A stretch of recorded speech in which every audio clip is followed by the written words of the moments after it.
आज के इस वीडियो के माध्यम से हम जिस पर्सनालिटी से मिलने जा रहे हैं उनसे आप सभी को रूबरू कराने से पहले आइए देखते हैं कि मात्र 8 वर्षों में एक फोकस्ड अप्रोच के साथ उन्होंने अपने जीवन में क्या क्या उपलब्धियां प्राप्त करी है। पर्सनल, प्रोफेशनल और सोशल रिस्पॉन्सिबिलिटीज को पूरा करते हुए आपने जो उपलब्धियां पिछले 8 वर्षों में प्राप्त की हैं वे कुछ इस प्रकार हैं। आपने 100 से ज़्यादा हाफ मैराथन, 11 फुल मैराथन और 3 अल्ट्रा मैराथन पूरी करी है, जिसमें से एक वर्ल्ड की टफेस्ट मैराथन कॉमरेड मैराथन है। आपने 100 किलोमीटर, 150 किलोमीटर और 200 किलोमीटर की साइकिलिंग के इवेंट BRM में पार्टिसिपेट करा और उसे पूरा भी करा। आपने साइकिल से 4 दिन में इंदौर से शिरडी और शिरडी से फिर इंदौर की यात्रा भी पूरी करी। पर्सनल ट्रेनिंग के क्षेत्र में आपने वर्ल्ड की टफेस्ट सर्टिफिकेशन जो कि अमेरिकन काउंसिल ऑन एक्सरसाइज से पूरी करी है। किताबें पढ़ना और पेंटिंग करना आपका पुराना शौक है। इन 8 वर्षों में आपने 300 से अधिक किताबें पढ़ी और 150 से अधिक पोर्ट्रेट बनाए हैं। वर्तमान में आपकी उम्र 59 वर्ष है और आप अब भी स्पोर्ट्स न्यूट्रिशन और स्विमिंग को एक्सप्लोर कर रहे हैं। 2013 में जब आपने ये जर्नी स्टार्ट करी तब आप 51 वर्ष के थे। आपका नाम श्री विजय सोहनी जी है और आप स्टेट टैक्स में असिस्टेंट कमिश्नर हैं और भगवान श्री सत्य साईं बाबा के अनन्य डिवोटी हैं। तो आइए मिलते हैं श्री विजय सोहनी जी से। साई राम कपिल। साई राम विजय भैया, थैंक यू सो मच, आपने जो वैल्यूबल टाइम दिया है। मेरा पहला प्रश्न आपसे यह है कि जब 2013 में आपने यह जर्नी स्टार्ट करी तो जितनी उपलब्धियां आपने आज तक प्राप्त करी हैं, क्या वह सोचते हुए उस प्लान पर आगे बढ़े? क्या थॉट था आपका? ऐसा है कपिल, जब मैंने 2013 के अंदर बहुत इजी 3 किलोमीटर की रनिंग से शुरू करा था और फिर जब मैंने बिटिया की स्कूटी से नापा कि कितने किलोमीटर रनिंग कर रहा हूँ, उस वक्त मेरे वो मैराथन वगैरह के बारे में कुछ नहीं मालूम था। और जब मैंने देखा कि 3 किलोमीटर रन कर लेता हूँ तो एक संडे को मैंने 3 राउंड लगा लिए, मतलब 9 किलोमीटर दौड़ लिया। तब मेरे एक मित्र मिले मेरे को, रूपायन बुक डिपो वाले, तो उन्होंने मेरे से बोला कि आप मैराथन क्यों नहीं दौड़ते। उस वक्त मेरे को मैराथन क्या होती कुछ भी नहीं मालूम था कि क्या है मैराथन। तो मैंने उनसे पूछा कि मैराथन क्या होती, तो उन्होंने बोला 42.195 किलोमीटर। तो मैंने कहा क्यों मजाक कर रहे हो आप, इतने लंबा कोई मैं दौड़ सकता हूँ क्या? तो उन्होंने बोला नहीं आप कर सकते हो। तो फिर मैंने सीरियसली मैराथन के ऊपर सर्च करना शुरू करा नेट पे, और उस वक्त इंदौर में कोई गाइड करने वाला नहीं था। मैराथन के ऊपर मैंने कुछ किताबें सर्च करी, अमेरिका से किताब बुलाई और उसके बाद में फिर पता चला कि मैराथन क्या होती है। और फिर 21 किलोमीटर का प्लान करा। आपके साथ ही मैं जिम कार्बेट गया था। 21 किलोमीटर मेरी ज़िंदगी में पहली बार अप्रैल 2014 में हमने दौड़ी थी। उसके बाद में फिर मैंने अगस्त 2014 में मैंने हैदराबाद फुल मैराथन करी। उस पर भी मैं आपके साथ था। हाँ, उसमें भी आपने हाफ मैराथन करी थी पहली।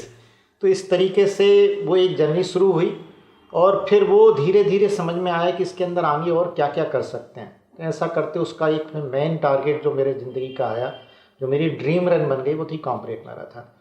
तो कॉमरेड इस तरीके से आया। फिर जब इस फील्ड में आया तो मेरे को लगा कि इस फील्ड के अंदर अगर मेरे को रहना है तो मेरे को इन सब चीज़ों का नॉलेज भी होना चाहिए, क्योंकि यहाँ कोई बतलाने वाले कोच नहीं थे। तो फिर ये सर्टिफिकेशन जो मैंने करे, ये इसका मकसद केवल यही रहा कि मैं खुद सीखूं और ताकि दूसरों को सिखा सकूं, और वो सर्टिफिकेशन हो गए।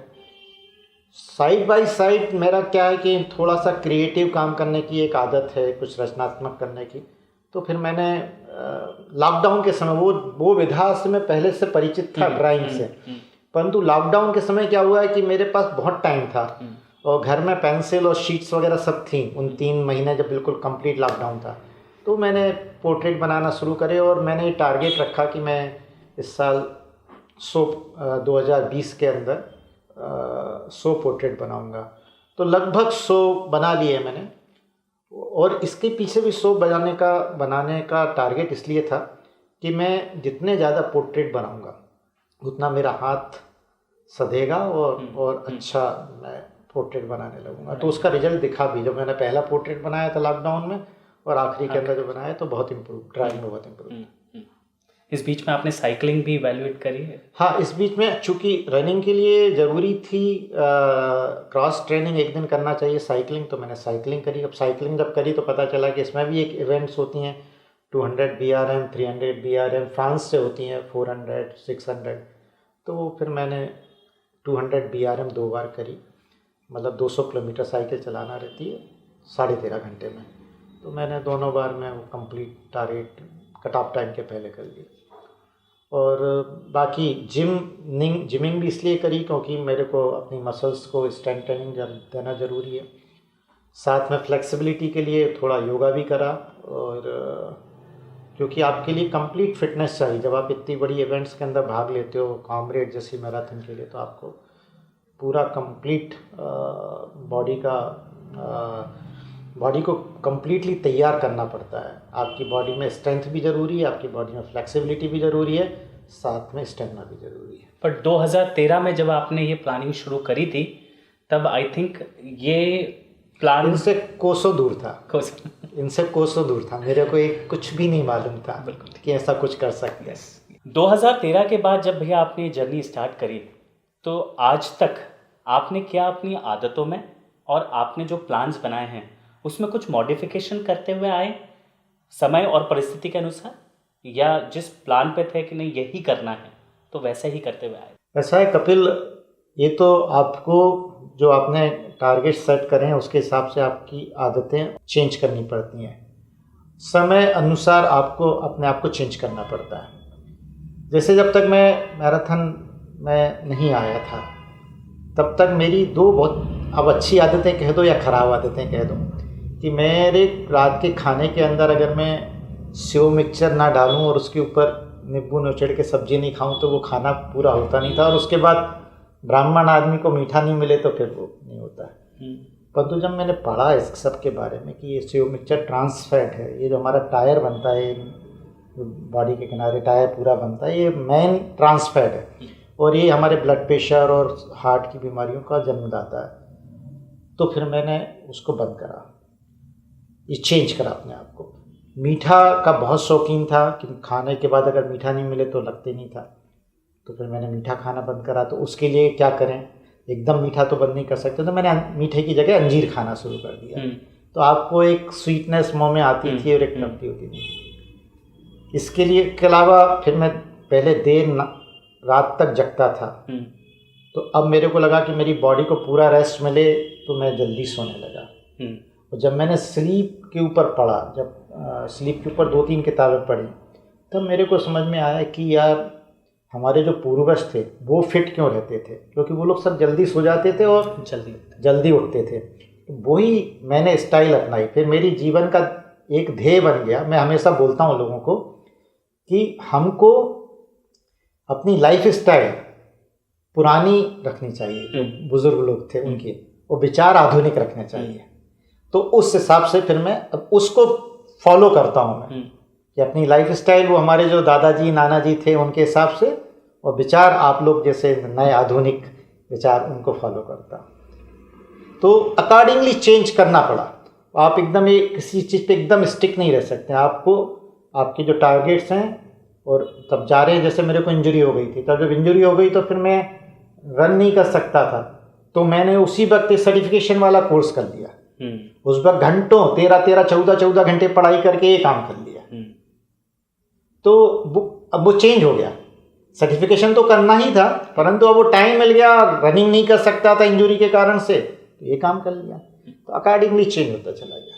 भैया आप क्या सोचते हैं कि हमें अक्सर लॉन्ग टर्म प्लानिंग करना चाहिए या छोटी प्लानिंग के साथ यदि हम आगे बढ़ें तो हम एक स्ट्रॉन्ग फाउंडेशन तैयार करते हैं और उस फाउंडेशन के थ्रू हम यदि लॉन्ग टर्म प्लानिंग करें तो वो ज़्यादा सक्सेसफुल रहेगी। व्हाट डू यू देखो थिंक? कपिल, इसको इस तरीके से देखें कि अगर आपने लॉन्ग टर्म गोल सेट करा है तो लॉन्ग टर्म गोल को अचीव करने के लिए आपको पहले छोटे छोटे कुछ टारगेट्स बनाने पड़ेंगे। जैसे मैंने कॉमरेड करी, तो कॉमरेड के लिए पहले मेरे को हाफ मैराथन करी, हाफ मैराथन के बाद फुल मैराथन करी, फिर फुल मैराथन के अंदर ही मेरे को टारगेट टाइम के अंदर पूरा करना पड़ा कि जैसे विवेक सर ने बोल दिया था कि विजय भैया जब तक 4:30 के अंदर नहीं करो तो आप रजिस्टर मत करना। तो मैंने जब 4:16 के अंदर करी तब रजिस्टर करी। तो एक तो ये हो गया कि आपने एक बड़ा गोल सेट करा और उसके लिए फिर अचीव करते गए छोटे छोटे गोल के माध्यम से। और एक दूसरा ये रहता है कि जब आपने कोई छोटा गोल ही अचीव करा तो आपको फिर पता चलता है कि नहीं यार, इससे बड़ा दूसरा गोल भी है एक, और चूंकि आपने ये गोल अचीव कर लिया तो आपको एक कॉन्फिडेंस आ जाता है कि नहीं यार, अब मैंने जब ये कर लिया तो मैं वो भी कर लूँगा। उससे फिर वो दूसरा बड़ा अचीव कर लोगे तो फिर आपको लगेगा नहीं यार, अब तो मैं यार जब ये कर लिया है तो अब तो वो भी कर सकता हूँ, उसके आगे वाला जो गोल है। तो आप इधर से भी बढ़ सकते हो, इसमें आपके पास वो गोल नहीं था और दूसरे के अंदर आपका गोल था, उसको आपने छोटे छोटे गोल के माध्यम से अचीव कर लिया। मेरा कॉमरेड का एग्जांपल देता हूँ कि कॉमरेड में मेरे को 87 किलोमीटर करना था। अब 87 किलोमीटर करना था तो मैंने मालूम तो था 87 किलोमीटर करना, परंतु साइकोलॉजिकल प्रेशर मेरे ऊपर ज़्यादा नहीं आए। तो मैंने क्या करा कि मैंने फोकस, उसके अंदर 6 कट ऑफ पॉइंट्स थे, ये पहला कट ऑफ पॉइंट, दूसरा, तीसरा, चौथा, पांचवा, छठा, तो डिस्टेंसेस छोटे छोटे रहते थे उनके। तो मैंने पहला कट ऑफ पॉइंट जो 18वें किलोमीटर पे था पहले उसको अचीव करा, दूसरा 23 किलोमीटर पे था उसको अचीव करा, फिर 44 किलोमीटर पे था उसको अचीव करा, और ऐसे एक एक करके मैं करता रहा। तो मेरा केवल जब मैंने पहला कट ऑफ पॉइंट पूरा करा तो मेरा ध्यान दूसरे कट ऑफ पे था, बस मैं बिल्कुल नहीं सोच रहा था कि पीटरमार्ट्सबर्ग पे पहुंचना है। फिर दूसरा हो गया तो वो तीसरा था जो स्थान, वो वहाँ तक का कर लिया। तो ऐसे करते करते वो कब हो गई कॉमरेड, पता ही नहीं चला। मेरा अंतिम प्रश्न आपसे ये रहेगा भैया कि 8 साल में जो आपने ये एफर्ट करे, इस एफर्ट से जो उपलब्धियां प्राप्त करी, यदि इसे आपको समराइज करना है तो आप इसे किस तरह से समराइज करेंगे? अगर इसको एक शब्द में अगर समराइज करना हो मैं अपनी मेरी लाइफ के हिसाब से, तो वो है सेल्फ डिसिप्लिन। जब तक कि आप भीतरी अनुशासन नहीं लाते हो, आपके खुद के द्वारा अनुशासित नहीं लाते। अनुशासन एक तो ये होता है कि आपको बाहर से थोपा गया, और एक आपके अंदर से अनुशासन। जब तक आप अपने अंदर से अनुशासन नहीं लेके आओगे तब तक आप ज़िंदगी में कुछ भी अचीव नहीं कर पाओगे। लोग बाग कहते हैं कमिटमेंट, कमिटमेंट के बेस के अंदर क्या है? Self discipline. तो आपको सेल्फ डिसिप्लिन होना बहुत ज़रूरी है। एक राइटर ने 1000 क्वालिटी सफलता की बतलाई, उनको एक किताब में लिखा। तो दूसरे राइटर ने उससे पूछा कि इन 1000 में से कौन सी एक क्वालिटी ऐसी है जो सबसे ज़्यादा ज़रूरी है? तो उसने बोला कि इसमें एक क्वालिटी ऐसी है कि जो अगर होगी तो बाकी 999 काम करेंगी, और अगर वो नहीं हुई तो वो 999 काम नहीं करेंगी। That is self discipline. अब आप अगर बोले कि हार्ड वर्क, तो हार्ड वर्क भी जब ही कर पाओगे जब आप सेल्फ डिसिप्लिन होगे। कमिटमेंट भी आप जब ही कर पाओगे जब आप सेल्फ डिसिप्लिन होगा। ये तो हो गई ये मेरी एक बात। जो दूसरी, अगर उसको आध्यात्मिक स्तर पे मैं मानता हूँ, वो मैं मानता हूँ कि भगवान का अनुग्रह जब तक आपके ऊपर नहीं है तब तक आप सफल नहीं हो सकते हैं। इसके ऊपर मेरे को माझी द माउंटेन मैन, एक दशरथ माझी की रियल लाइफ के ऊपर एक फिल्म बनी है, माझी द माउंटेन मैन, हिंदी में है। उसके अंदर सबसे आखिरी में, जिस तरीके से आपने ही मेरे से प्रश्न करा, इसी तरीके से उससे दशरथ माझी से प्रश्न करा था कि आप क्या बोलना चाहते हैं एक शब्द के अंदर। तो उसने बोला था, मैं तो यह है कि केवल यही कहना चाहता हूँ, ये उसी के डायलॉग बोल रहा हूँ कि मैं तो केवल यही कहना चाहता हूँ कि भगवान के भरोसे मत बैठे रहो। क्या भरोसा, भगवान आपके भरोसे बैठा हो।